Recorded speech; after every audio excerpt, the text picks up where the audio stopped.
Bismillahirrahmanirrahim. Walil basmalati khamsatu ahkamin. Walil basmalati khamsatu ahkamin. Bagi bacaan basmalah, bagi bacaan Bismillahirrahmanirrahim, khamsatu ahkamin, mempunyai atau mengandung 5 hukum. Yang pertama al-awwalu, yang pertama al-wujub, itu hukumnya adalah wajib. Hukum bismillah adalah wajib, dengan makna kita wajib membaca bismillah, seperti di mana? Kama fis shalah, sebagaimana di dalam salat. Ya, contohnya tamsil dan taswirnya kama fis shalah, sebagaimana di dalam salat, itu membaca bismillah hukumnya wajib. Karena rukun salat adalah membaca Fatihah, dan basmalah adalah bagian daripada suratul Fatihah. Jadi harus kita membaca Bismillahirrahmanirrahim dalam salat, dan itu hukumnya wajib. Apabila seseorang tidak membaca basmalah di dalam surah Fatihahnya, maka fala tasihhu salatuhu, maka tidak sah salatnya. Ini adalah mazhab kita Imam Syafi'i radhiyallahu anhu. Dalam mazhab Imam Hanafi, membaca basmalah itu secara sir, tetap dibaca, tapi secara sir, tidak secara jahar seperti kita. Bismillahirrahmanirrahim, alhamdulillahi rabbil alamin. Tapi kalau mazhab Imam Hanafi radhiyallahu anhu, itu secara sir. Bismillahirrahmanirrahim, alhamdulillahi rabbil alamin, tetap dibaca karena bagian daripada suratul Fatihah. Basmalah hukumnya wajib,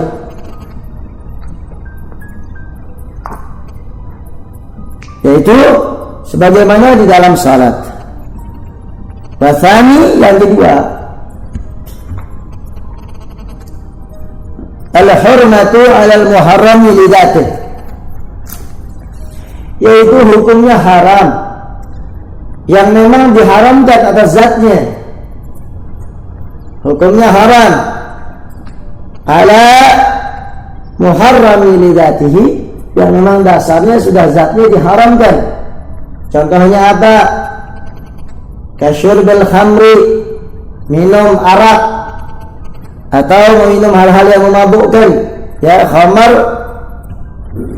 ulama khalaf kita, ya, ada salaf, ada khalaf. Ya, salaf ulama terdahulu, khalaf ulama yang terkini, mengartikan khamar adalah segala sesuatu yang memabukkan apapun bentuknya. Karena zaman dulu cuma ada arak, ya, sekarang ada ganja, ada heroin, ada morfin, ada BK, ya, ada nipam, ada magadon, gitu. Ya, sekarang nipam tinggal di hati, ya. Ada ekstasi, ada inek, ada koplo, macam-macam. Ya.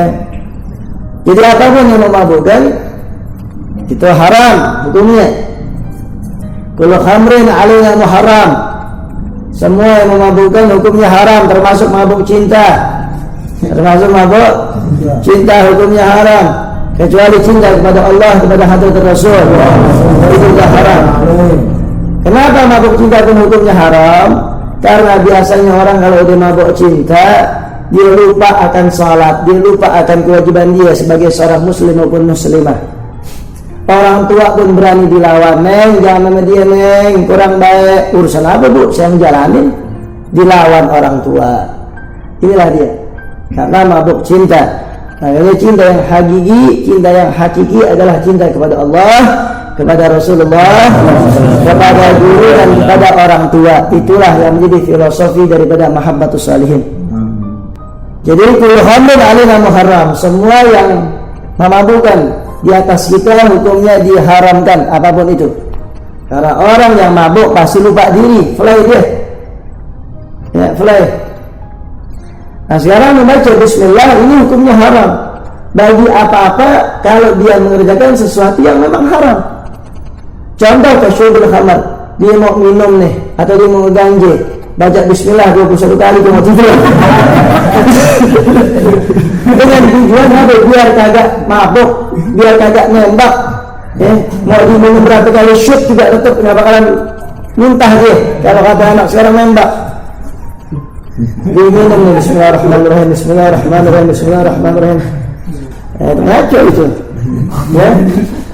Sekarang andai kata ada orang begitu, dia mau mabuk nih, mau minum, mau ngegelek, mau ngipet, mau ngepet, dia baca bismillah, akhirnya dosanya dilipat-lipat gandain sama Allah Ta'ala. Tuh, karena bukan pada tempatnya. Ya, kita harus tahu segala sesuatu mesti ada tempatnya. Jadi dengan tujuan apa? Biar enggak mabuk, ya, biar enggak overdosis, baca bismillah biar banyak dah, tetap aja loh. Ya, teler-teler juga. Oh, mau ngerampok biar enggak kelihatan. Biar enggak kelihatan, baca bismillah 1000 kali. Keburu subuh kan. Mau ngobat biar enggak ketangkap, baca bismillah 1000 kali, orang keburu kabur. Nah itu orang-orang yang mengerjakan hal-hal yang haram, dia membaca basmalah, maka dosanya akan dilipat-lipat gandakan oleh Allah Ta'ala. Ya, bukan didobanin, tapi dilipat-lipat gandakan. Ada kasir, lipat-lipat ganda yang sangat amat banyak. Ya mau ngapain aja dah, mau ngapain aja yang haram-haram, ya insyaallah Allah Ta'ala jangan kita dari hal-hal yang haram. Kemudian wasalisu, hukum basmalah yang ketiga adalah an-nadbu, yaitu hukum sunnah. An-nadbu ay sunnah. Hukum basmalah yang ketiga adalah an-nadbu, yaitu sunnah. An-nadbu ay sunnah bermakna wahid, dia juga sunnah di atas apa? Ala kulli amrin dibalin, yaitu kepada sesuatu perkara yang dianggap baik, yuhtamu bihi syari', yang dianggap penting oleh agama.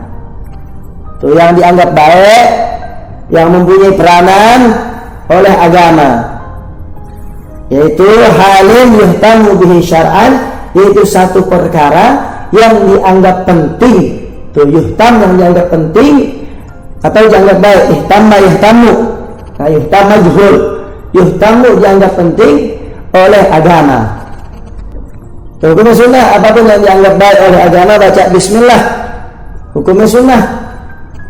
Seperti apa? Kal wudu, seperti wudu. Wudu itu di saat kita lagi cuci tangan, ya cuci tangan sebelum kita berkumur-kumur, kita baca bismillahirrahmanirrahim. Itu hukumnya sunnah. Kal wudu. Kemudian apa lagi? Ta'liful kutubin nafi'ah, seperti mengarang kitab-kitab yang manfaat. Itu yang namanya kitab adalah buku, kitabun buku. Nah, jadi buku yang manfaat itu buku-buku agama tentu. Kalau inti ngarang komik jangan pakai bismillah. Nah, kitab artinya buku, kitabun bermakna buku. Ustaz, kalau nulis surat cinta gimana Ustaz? Iya. Saya nggak zaman kamu dari BBM, ini nggak zaman surat cinta. Tukang pos udah kagak ada ya, ya lagu tukang pos. Jadi itulah sunnah. Kalau wudu seperti di dalam wudu, wa ta'liful kutubin nafi'ah, dan seperti mengarang kitab-kitab yang manfaat. Ya, apapun yang manfaat bagi duniawi dan ukhrawi seseorang, daripada itu bacaan, itu buku, itu kitab, maka hukumnya sunnah. Membaca basmalah. Dan juga di dalam sholat, bismillah bisa menjadi hukum sunnah. Tadi hukum wajib. Tuh, hukum wajib contohnya seperti dalam sholat. Nah, bisa juga hukum sunnah di dalam sholat. Bagaimana? Di saat kita mau membaca surah. Tuh, itu sunnah. Itu hukumnya sunnah. Ya, ta'awuz begitu juga. A'udzubillahi minasyaitonir rajim, itu sunnah. Tetapi kita lagi bahas tentang bismillah. Kemudian warabi, hukum basmalah yang keempat adalah al-karahatu alal makruh li zatih, yaitu hukumnya makruh. Hukumnya makruh kepada apa? Alal makruh li zatih, yang memang dasarnya sudah dimakruhkan karena zatnya. Alal makruh li zatih, yang memang dasarnya telah dimakruhkan karena zatnya. Contohnya apa? Kanazri ma yukrahu nazruhu, yaitu seperti memandang, melihat apa yang dimakruhkan di dalam memandangnya. Kanazri ma yukrahu nazruhu, yaitu seperti memandang apa-apa yang dimakruhkan di dalam memandangnya. Apa itu Ustaz? Contohnya nazratul faraj, melihat kehormatan istri. Melihat kehormatan istri itu hukumnya makruh. Yang ngayun aja udah nggak suka liatin. Ya, Ustaz, takut salah Ustaz, sinyalnya ada deh. Biar kata gelap juga ketahuan. Ini tanya orang dari kawin tuh. Sama kayak kita mau nguap nasi lagi gelap-gelap, sama loba nggak di nguap? Ada. Sama. Ya, jadi melihat kehormatan istri itu hukumnya makruh.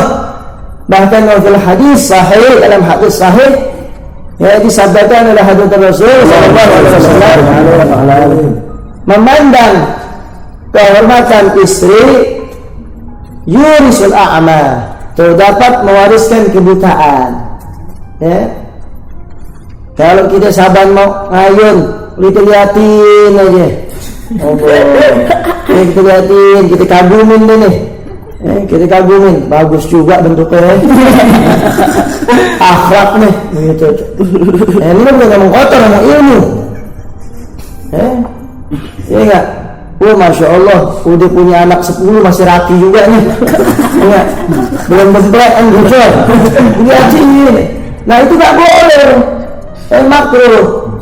Wafilah hadis yurisul a'ma, dapat mewariskan kebutaan. Ente liatin terus dapat mewariskan kebutaan. Jangan.